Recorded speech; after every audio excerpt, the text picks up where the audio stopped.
first question I'm getting is, why are you gay? Would you like to help someone to be an influencer? Have you ever been attacked because of your personality? Like, how many languages do you speak? How was your NSS?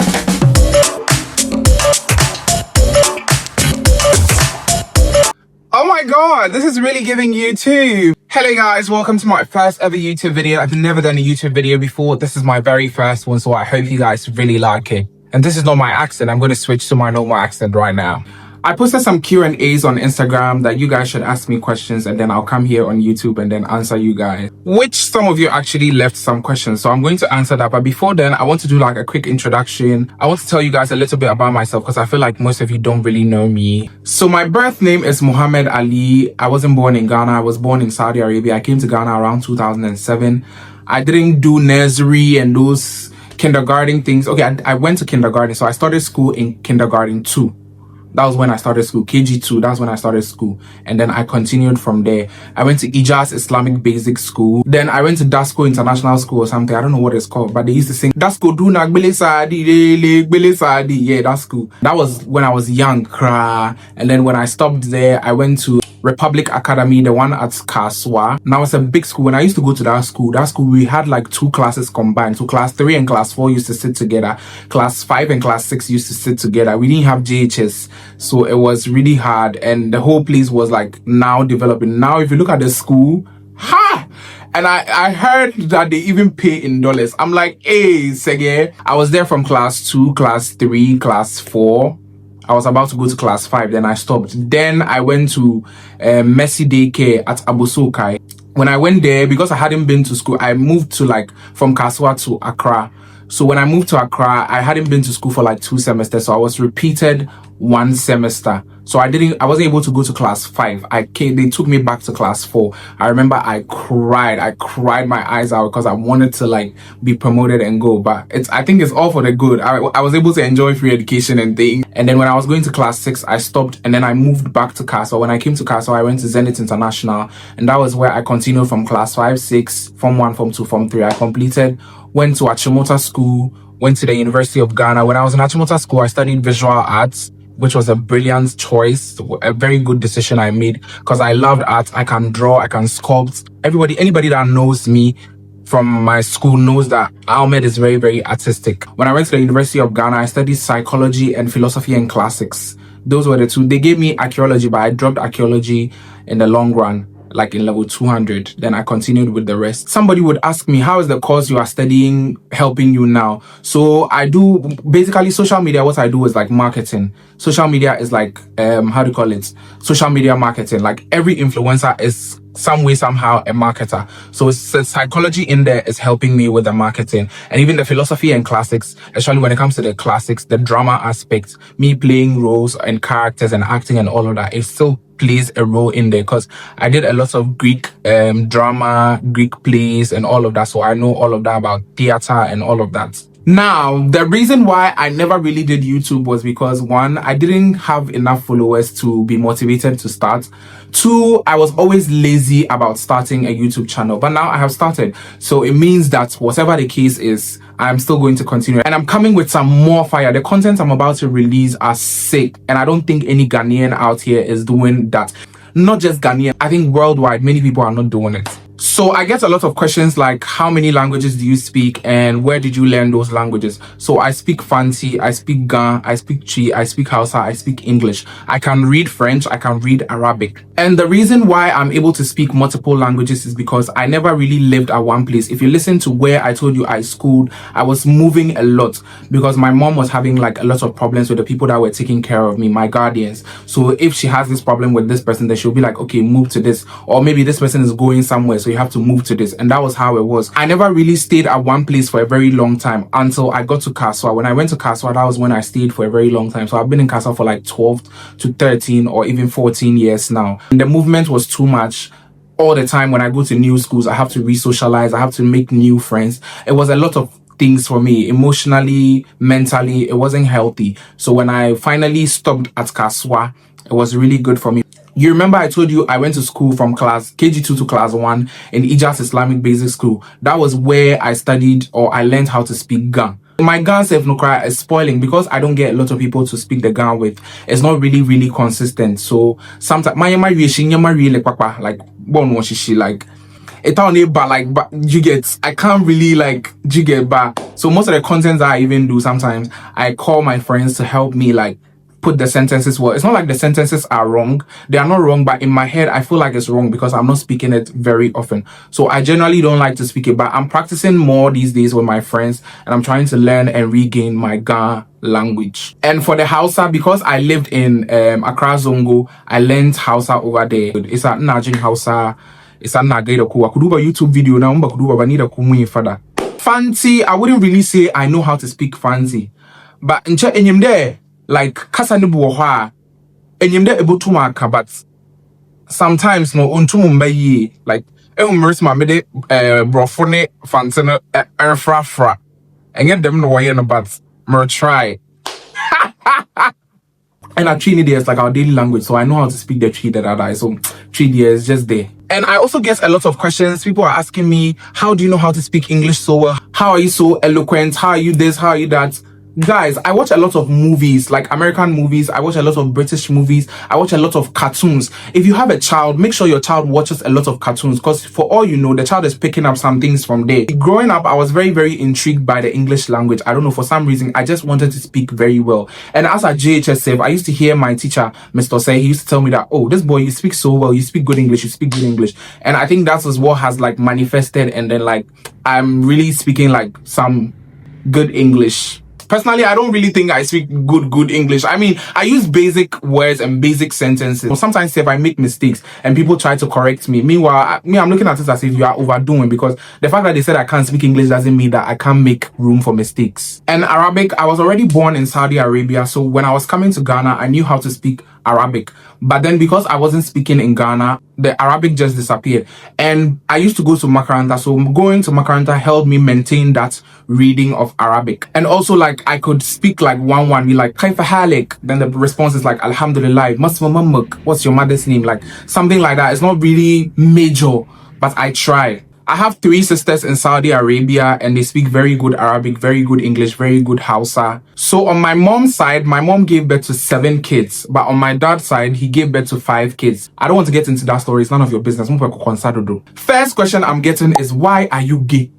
You are gay. But guys, let's be serious. I think Ghanaians are so invested into people's sexuality, which I don't find very comfortable. It is not a comfortable situation, especially when people assume your sexuality for you. Mami Sika, what's your sexuality? What's your sexuality? What will you do for me? The next question is, have you ever been attacked because of your personality? I don't think I've ever been attacked or ever gone through an experience like that before. Fine, there was a guy in my area that one time I had like a misunderstanding with. He was always talking about me. Like I wasn't friends with the guy. He was always talking about me. When he sees me, he's always passing comments and gossiping about me. And till date, he still does it. And mind you, this guy is an alcoholic. He smokes, he drinks, he does all sort of drugs and all sort of nonsense. If you see him, he looks miserable and he keeps on talking about me. So one time I stood up for myself and I told him that if he doesn't stop that, I will really be pissed, because you will not tell me that you drink alcohol, you smoke and you do all of those things and say you're laughing at my personality. Then the guy got angry because I mentioned that he smokes, and then he slapped me. So when he slapped me, they separated. I didn't do anything. They separated us. Classy people don't fight. They separated us and me, I was angry. I was escorting my cousin to cut his hair so we go back home. So I just went back home and I told my brother. So my brother went to the guy's place and he gave the guy a strong warning that he should stay out of my business. And then one thing about me is that I'm friends with almost all the mothers in the area. If you come there, the mothers don't joke with me. So when I confronted the mothers and told them about the situation, they went and then they gave him a strong warning that if he ever lays a finger on me, they would deal with him. I think so far that was the only like misunderstanding I had with someone over my personality. But I don't think anybody really has a problem with my personality, because when I was in school like this, my housemates, my classmates, everybody found me funny. There was no day that I was being criticized or being judged because of how I behaved. That's why Achimota School will forever and ever be the best. What inspired your first content? So I think what really inspired my first content was a video of like those American TikTokers. I think it was Collins or something, the one who does Patricia, da, da, da, da, da, da, da. And it was really, really funny to me. I saw multiple videos of other people also playing like multiple characters. So when I saw that, I found it very intriguing, and I was like, okay, I want to try this. So I did my first video that went viral, and then the Motown people got hold of it, and my classmates were making fun of me. But that was it. That was one thing that led me to download even TikTok and then start. What content do you plan on doing for your YouTube video? Anything inspiring? So I think it's something I would like to keep personal, because there are lots of people who are out there stealing content. When it comes out, you will know the kind of content that I want to put out so that nobody gets to steal it. So when it comes out, I'll actually come and sit down and then talk to you guys about how I want my YouTube to go. How was your NSS? This NSS situation, it was like a mixed feeling. I don't really know how to explain it, but it was good. It wasn't so bad. The only thing that was bad about it was transportation. And then your money keeps going away. Like you keep spending each day. Like it was really stressful. The transportation parts there, I know you guys saw videos of me like everywhere, always in trotro, in the rain or shine, or I was always in trotro. And it was really bad. Like it wasn't helping me. I was very uncomfortable considering the fact that I'm very popular and Ghanaians know me. It was so uncomfortable for me, and I was mostly angry. The fact that you have to fight for a car sometimes, you stand there and wait for like an hour before you get a car. You stand there and then fight with people to get into a car. It's all like, I wasn't having it. But aside from that, working at like my office where I did my NSS, which I don't want to mention because I don't want to mention, where I did my NSS was really good. They gave us free lunch. They used to pay us 1,400, which was like, it was a lot. So like some people were getting like 715 was here now. I'm like, me, I can't do that. So they gave me 1,000. It was 1,200 in the beginning, but they increased it to 1,400. I'm like, woo! And even when I went on my leave, man, they still paid me 1,400. So I was really excited about it. I was like, Charlie, NSS. But that was the only good thing, I think. And the experience with the people, the experience with corporate work, it was good. It taught me a lesson. Now I know that I cannot do corporate job because you cannot come and give me time and deadlines and tell me, like, I don't like to be controlled. One thing about creative people is that they need wings to fly. Like they have to be free, like free birds. If you don't give them like that's kind of like freedom, they are not really comfortable. I was given some kind of freedom. I think I was also majorly like the problem. Cause tell me why I had 2 days off in a week. Every week BM were 2 days off, but I was still not okay. I wanted to push for something more. And I didn't like the fact that you always have to ask for permission before you do this. It was given SHS, it was given school. And I don't like it at all. Generally, I think I'll rate it like 6.5 over 10. It was good, but it's not something I would like to try again. Will you do a house tour video? Yes, I'll do a house tour video. I've actually swept and cleaned my place now. So I'll do a house tour video. I'll record it today. I don't know if I should do one and put it inside this YouTube video. I don't know. But maybe I'll do it for my TikTok. But also, I think I should also put it in my YouTube. Like I open the door, you see the whole place, like big, wide, how the size is and all of that. But I don't know. Would you like to help someone to be an influencer? I'm so desperate for it. I wouldn't like to help someone be an influencer because some of you have a lot of problems. Like I see a lot of things on the internet about people even trying to help people getting personal assistance, people try, like that thing is just too much. Maybe what I would do that is close to what you're asking me is maybe I'll do like content creation classes where I teach you how to create content, how to go about certain things when it comes to content creation. But aside from that, I don't think I'll be comfortable with me helping someone. The person is always in my space 247 wanting to know more information. Some people don't know how to keep quiet. They will send your information out there. They will go and tell people that this and this and this and this is what is going on in your life. Because of privacy reasons, I don't want to mentor anybody. All I can try and do is motivate you to become who you want to be or a better version of yourself. Aside from that, I'm not helping anyone do anything. Would you ever get a piercing? If yes, what type of piercing would you get? I actually have just these 2 piercings, like ear piercings. Aside from that, I don't see myself having any kind of piercing. I only got this ear piercing because I used to use the magnet and it really looked good on me. So I was like, okay, if that's the case, let me just get the piercings. My parents did have a problem with it, but now they don't really care. Nobody really talks about my piercing and all of that. They feel like I'm on my own now and I'm good. Who inspires you? Love your skits. So it's not just one person. I think it was multiple people that inspired me to be who I am today. First of all, I'd like to give credit to Creating, because that guy really inspired me in my content creation journey. He always used to push me. Like when I see his videos and the kind of likes and engagement he gets, I always used to get excited and be like, okay, you can do this. Push harder. Wesley Kessie also used to inspire me with his skits that he used to do, like the acting skits. It really used to inspire me. That was one of the reasons why I started doing mine as well.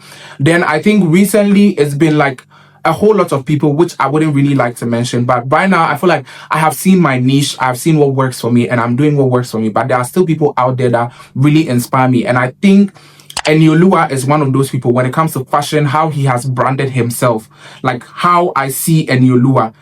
That is the kind of person I see myself to be. I see myself to be like not exactly like him in my own version, but like with a reflection of him. I don't know how to explain it. Like, I don't want it to be like direct copycat. I'm not trying to copy Eniolua. That's not what I'm trying to do. I'm trying to build my own personality, but with the Eniolua kind of brand. Like, I don't know if you get it, because I like the way he's well put together, and I feel like that's how I want to be. I want to be very well put together, like in fashion, everything. What keeps you going? I think the fact that I know I have a life ahead of me keeps me going.